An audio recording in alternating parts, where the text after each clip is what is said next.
ನಮಸ್ಕಾರಗಳು ಗೆಳೆಯರೆ. ದಿವ್ಯಾನಂದ ಮೂರ್ತಿ ಮಾತಾಡ್ತಾ ಇದ್ದೀನಿ, ದಿವ್ಯಾರೂಪ ಚಾನಲಿಂದ.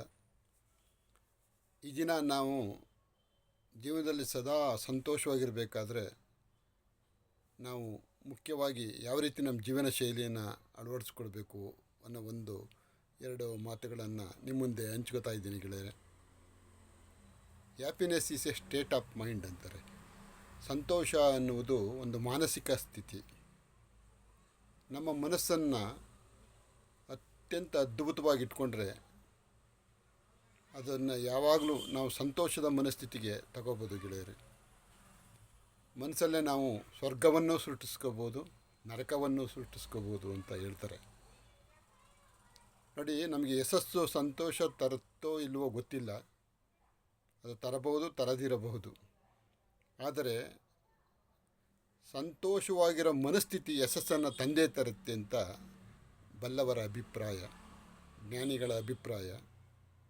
ಯಾವಾಗಲೂ ನಾವು ಸಂತೋಷದ ಮನಸ್ಥಿತಿಯಿಂದ ಉತ್ಸಾಹದಿಂದ ಕೆಲಸವನ್ನು ಮಾಡ್ತಾಯಿದ್ರೆ ನಮಗೆ ಖಂಡಿತ ಯಶಸ್ಸು ಸಿಗುತ್ತೆ ಅನ್ನೋದನ್ನು ನಾವು ಹಲವಾರು ಮಹನೀಯರ ಜೀವನದಲ್ಲಿ ಕಾಣ್ತೀವಿ. ಅವರು ತಮಗಿರ್ತಕ್ಕಂಥ ಯಾವುದೇ ಕೊರತೆಗಳನ್ನು ಬಿಟ್ಟು ಯಾವಾಗಲೂ ಉತ್ಸಾಹದಿಂದ ಸಂತೋಷದಿಂದ ಇರ್ತಾರೆ. ಅವರ ಆ ಸಂತೋಷಕ್ಕೆ ನಿಜವಾದ ಕಾರಣ ಏನು ಅಂದರೆ, ಅವರು ಬೇರೆಯವರ ಸಂತೋಷಕ್ಕೆ ಕಾರಣ ಆಗ್ತಾರೆ. ಬೇರೆಯವರ ಕೆಲಸಗಳಲ್ಲಿ ಅವರು ಸಹಾಯ ಮಾಡ್ತಾರೆ, ನೊಂದವರ ದನಿಯಾಗಿರ್ತಾರೆ. ಆದಷ್ಟು ಅವರ ಕೈಲಿ ಎಷ್ಟಾಗುತ್ತೋ ಅಷ್ಟು ಸಮಾಜ ಸೇವೆ ನಿಸ್ವಾರ್ಥವಾಗಿ ಮಾಡ್ತಾ ಇರ್ತಾರೆ. ಅದಕ್ಕೆ ಅವರಿಗೆ ಆ ಒಂದು ಸಂತೋಷದ ಸ್ಥಿತಿ ಬರುತ್ತೆ. The way to happy is make others happy ಅಂತ. ನಮ್ಮ ಸಂತೋಷದ ರಾಜಮಾರ್ಗ ಯಾವುದು ಅಂತಂದರೆ ನಾವು ಬೇರೆಯವ್ರನ್ನ ಸಂತೋಷವಾಗಿಡುವುದು. ಅದನ್ನು ಸಂತರು, ಶರಣರು, ಜ್ಞಾನಿಗಳು ತಮ್ಮ ಜೀವನದುದ್ದಕ್ಕೂ ಅದನ್ನ ಸಾರ್ತಾ ಇರ್ತಾರೆ. ವಿವೇಕಾನಂದರಂತೂ ಒಂದು ಹೆಜ್ಜೆ ಮುಂದೆ ಹೇಳ್ತಾರೆ, ನಿಸ್ವಾರ್ಥವಾಗಿ ಜೀವಿಸುವ ಮಾನವರಲ್ಲಿ ಹಲವಾರು ಶಕ್ತಿ ಉದಯ ಆಗುತ್ತೆ ಅಂತ. ಅದನ್ನು ಯಾರು ತಮ್ಮ ಜೀವನದಲ್ಲಿ ಆಚರಣೆಗೆ ತಂದಿರ್ತಾರೆ ಅವ್ರಿಗೆ ಮಾತ್ರ ಅದು ಅರಿವಾಗುತ್ತೆ ಗೆಳೆಯರೆ. ನಾವು ಅಂಥ ಪ್ರಯತ್ನಗಳನ್ನು ನಮ್ಮ ದಿನನಿತ್ಯದ ಜೀವನದಲ್ಲಿ ಸಣ್ಣ ಸಣ್ಣ ಮಟ್ಟದಲ್ಲಾರು ಮಾಡುವಂಥ ಕೆಲಸವನ್ನು ಮಾಡಬೇಕು. ಈಗ ನಮಗೆ ಅರಿವು ಎಲ್ಲದರಲ್ಲೂ ಜಾಸ್ತಿನೇ ಇರುತ್ತೆ ಗೆಳೆಯರೆ, ಆದರೆ ಆಚರಣೆಗೆ ತಂದಾಗ ಮಾತ್ರ ಅದು ಸ್ವಲ್ಪ ಪರಿಣಾಮ ಬೀರುತ್ತೆ.